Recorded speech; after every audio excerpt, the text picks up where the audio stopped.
Welcome everybody to this, our first webinar. Thank you so much for joining us. I'm Luca Newbold, founder of Llama Travel. We started offering holidays to Peru in 2002, and although we've grown to offer lots of great new destinations in Latin America and in Africa, Peru still holds a special place in my heart. It offers a perfect combination of scenery, culture, history, wildlife and nature, with fantastic people and amazing food and drink. And every time I travel there, I come back with a new sense of wonder about the world. It's been a difficult year for everybody, and the travel industry in particular has had a hard time. Llama Travel has obviously not been immune to this, but we are fortunate that we are in a strong position, and we've been trying to use this time to improve our holidays for the future. What's been particularly hard to see has been how all the amazing people who work in tourism around the world, and in Peru in particular, have been hit by the shutdown in travel. But there is more positive news in recent weeks, and hopefully a vaccine is on its way. The news coming from Peru is also encouraging, with international borders reopening and tourism services restarting.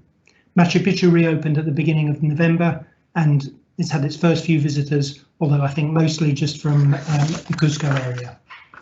Whilst it's still not possible to travel to Peru from the UK at the moment, we are looking forward to that changing in the not too distant future. In the meantime, I hope this webinar will give a feel for the country. We've arranged this in conjunction with Condor Travel, our partners in Peru, and we're very lucky that Maru has agreed to give us a presentation about the mysticism in the Andes and the importance of nature, both to the ancient peoples of Peru and as well as in the modern day. And then Lorena will show us how to make a Peruvian Pisco Sour. If you've had a Pisco Sour in Peru or in the UK, you'll know that they pack a real punch, but they are really delicious. You should have received an email with a recipe for Pisco Sour already, but we'll also resend it after this presentation. The whole thing should take less than half an hour, and you can ask questions by typing them into the Q&A section here, and Hannah will try to respond to them all as we go along. Without further ado, I'll now pass you to Maru in Lima. Thank you.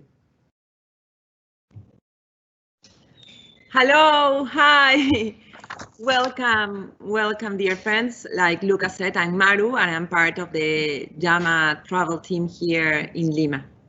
And it's my pleasure to share with you part of our Andean wisdom.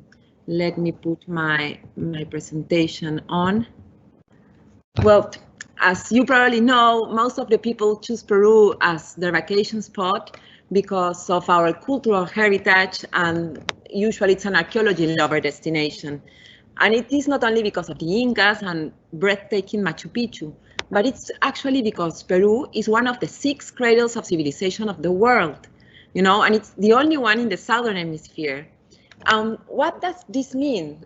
Being a cradle of civilization means that nobody brought culture here, but that it started because of what people saw in their environment and how they reacted to it. So it really gives a fresh perspective and a unique way of understanding the world. Of course, there's a lot of influence later, and you know, now we are in the 21st century and everything changes a little bit, but the roots of our Andean culture are pretty unique and are related to the environment. And here I also have 2 pictures. The one above is from Monte Grande in Jaén, in Cajamarca. It shows a burial over 5,000 years old, where the first cacao seed was founded, and you will see the constant use of the spiral. Again, beneath that it's Caral, which is considered the ancient, the most ancient civilization of the Andes, and it is more than 5,000 years old. So just to give you a little bit of perspective that the culture here has been a long time around. Of course, Incas had all the marketing because when the Europeans came, what they found was the Inca culture, but it comes a long time around. And now that we're going to talk a little bit about the Andean cosmovision, what's really important to have in mind is that it's not only the beliefs that are important, but what these beliefs, the way these beliefs enable us to approach life, what is more important. So the beliefs of the Andean cosmovision will really talk on how people in the Andes approach life and how they see life. So this is a very brief presentation. I don't pretend to cover everything, but I think that it will give you 2 or 3 very important concepts. So on your next trip to Peru, you will see things with different and fresh eyes. So first of all, I wanted to talk of the complementary opposites. You will see that in different cultures as well. A very well-known one is the Taoist symbol of the yin and the yang, where the two complementary and opposite energies actually complement and interact between them. This talks about balance, and also talks that the other one doesn't exist without the other one. You need both of them. So in the Andean world, we have Pachacamac, or the great spirit, or the great creator, which is represented here with two sticks, and we have Pachamama. Of course, they also represent the masculine energy and the feminine energy, both within the same hierarchy. It's not that one is superior than the other. And it's very interesting. Pachacamac, as the great spirit or the great energy, is the spirit that animates everything. You know, to speak in Star Wars language, it will be the force that is behind everything.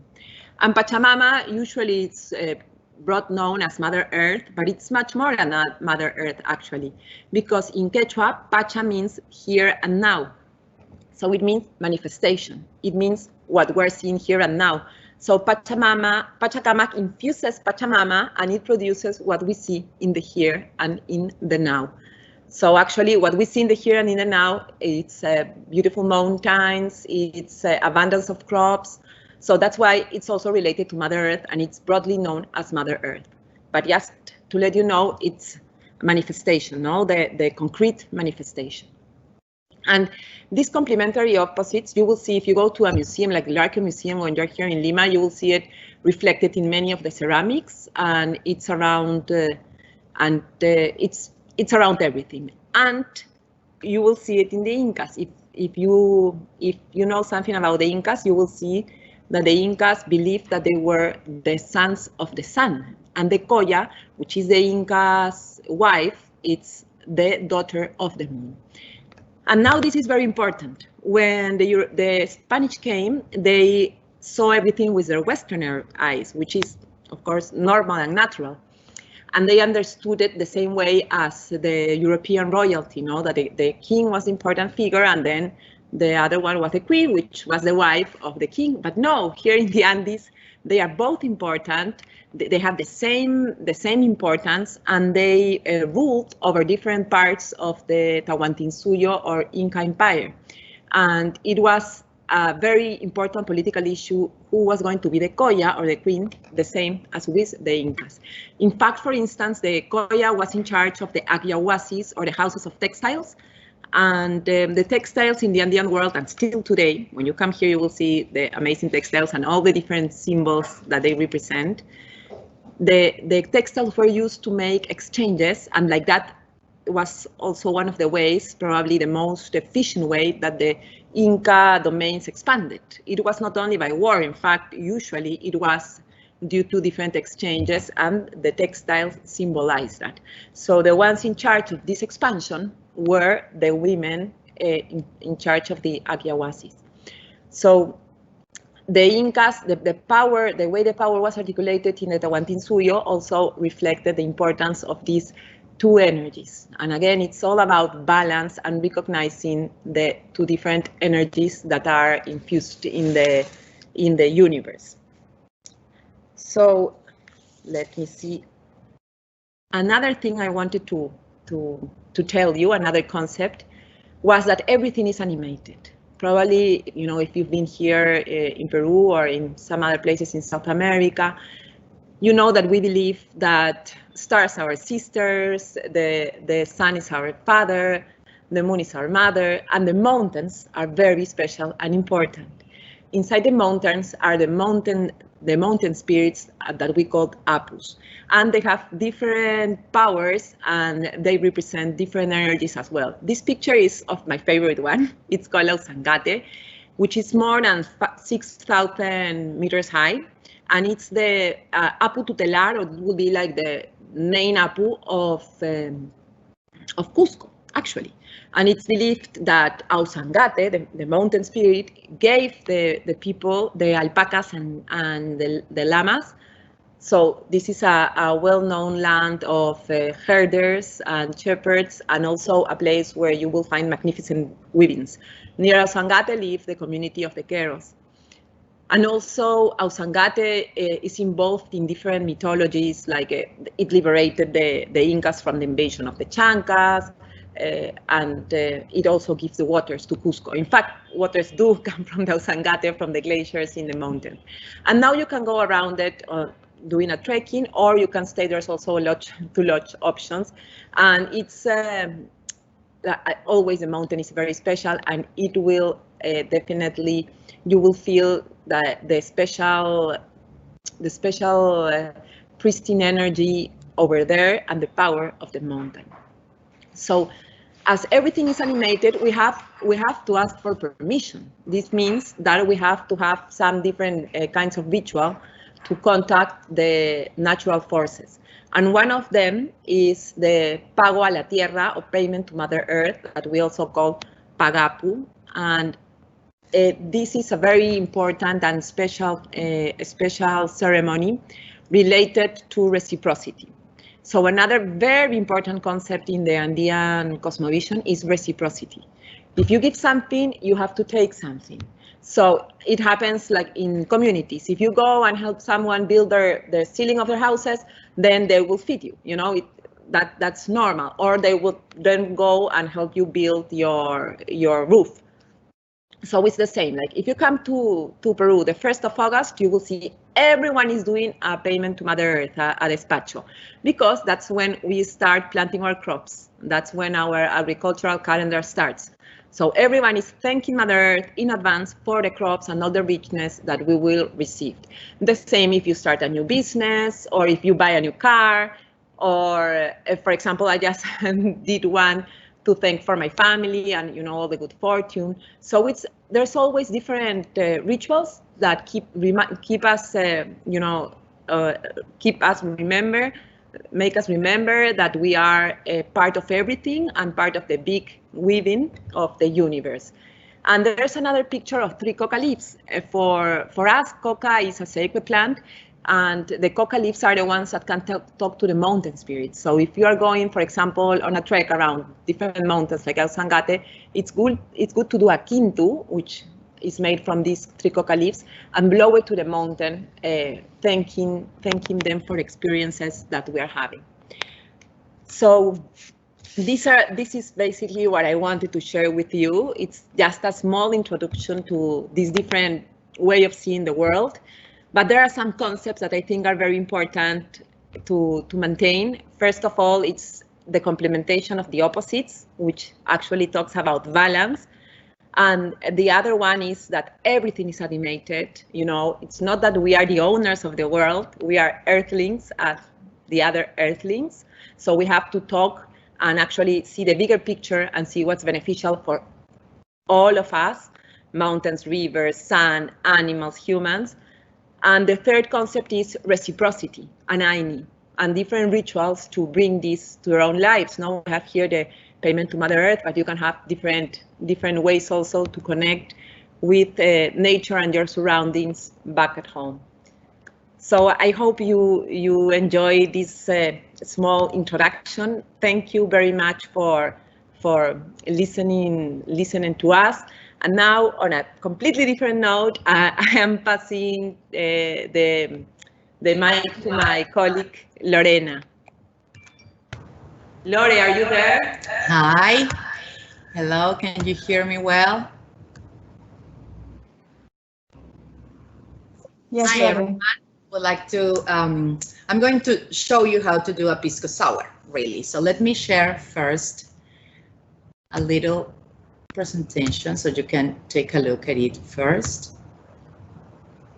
Let's talk about first pisco. As you know, pisco is a famous Korean brandy. One of the, it is made out of grapes, and actually it comes from a town called Pisco. That's where it gets its name from, which is located south of Peru. You can get up to 8 different varieties of pisco. From they will have, each of them will have a different flavor and aroma. So now we're going to prepare a pisco sour. The pisco that is recommended to do the pisco sour is quebranta. So let's review first the ingredients. We need 90 milliliters of pisco. Here you can see Porton is one of the most famous brands. I think you can find it in the UK. And I'm going to use as well today a handcrafted one. It's not open. Okay, now it is. 60 milliliters of freshly squeezed lime juice, 30 milliliters of sugar syrup. Here you have it. 1 egg white and ice. And at the end, a few drops of Angostura bitter. So now let's go to how it's done. Actually, I'm not a professional bartender, but I do appreciate a good pisco. So I will show you my favorite recipe, because there are a couple of variations in the recipe really. When you do a pisco sour, it will depend on how much sour you like in it. If you like lime a lot, then you can use this one, or if not, just add one ounce of lime juice. Let's go. So you need an ice shaker or a shaker. You put some ice on it. You need to put up to the half of the shaker.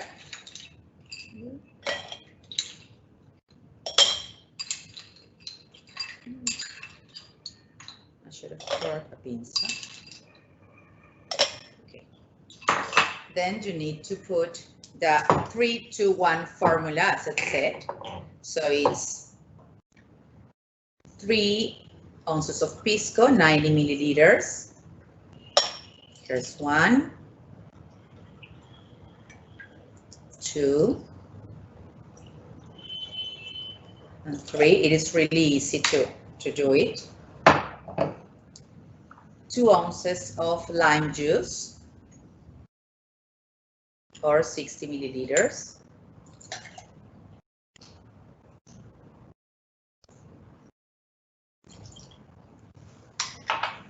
And 30 milliliters or 1 ounce of sugar syrup.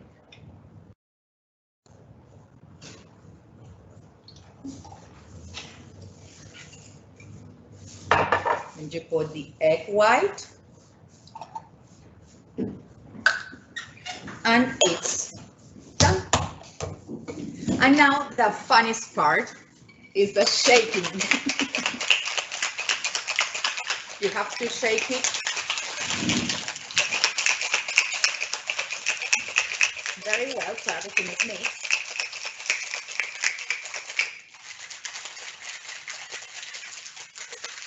You can even put some music to shake if you want.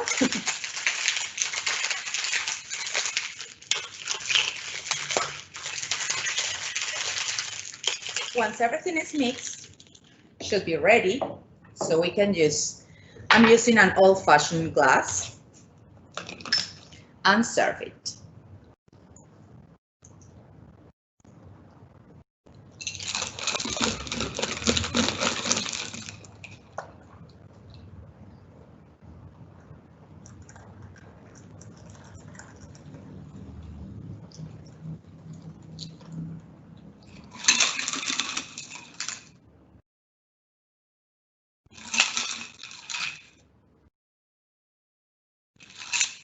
At the end, some drops of Angostura bitter, just to decorate really. And that's it. There you have a pisco sour. Enjoy. Salud or cheers. Thank you, Luca or Ine.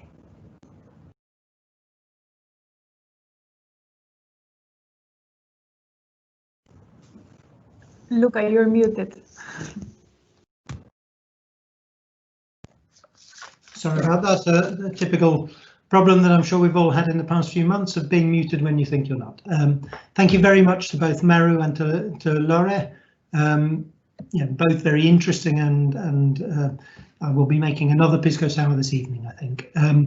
I think the main thing that I took out of that, I think the past few months, they've really shown us the importance of having nature around us and being able to get out and about in nature.